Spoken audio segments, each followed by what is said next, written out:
Super শপের offer সে নিল না, বদলে একটা সিদ্ধান্ত নিল।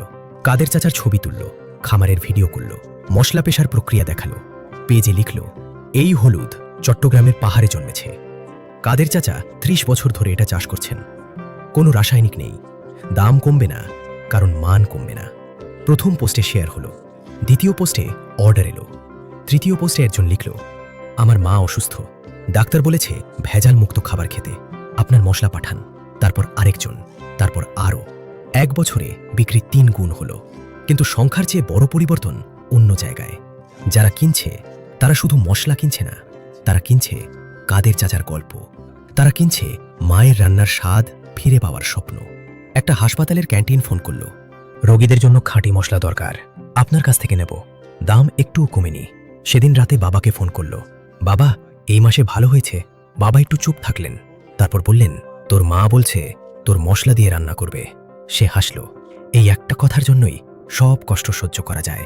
কিছুদিন পরে একটা মেসেজ এলো, সেই গৃহিণী যে প্রথম মেসেজ করেছিল, লিখেছে, আমার মেয়ে ঢাকায় পড়তে গেছে, যাওয়ার সময় আপনার মশলা নিয়ে গেছে, বলেছে এটা থাকলে মায়ের কথা মনে পড়বে। সে পড়ল, কিছু বলল না, শুধু বুঝল বড় ব্র্যান্ডের মশলা রান্নাঘরে থাকে, কিন্তু কিছু কিছু মশলা মনে থাকে। পার্থক্যটা এখানেই। প্রথম সত্য, বড় ব্র্যান্ডের সাথে দামে লড়লে হারতে হয়, কিন্তু গল্পে, বিশ্বাসে, মানে লড়লে ছোট ব্র্যান্ডও জিততে পারে।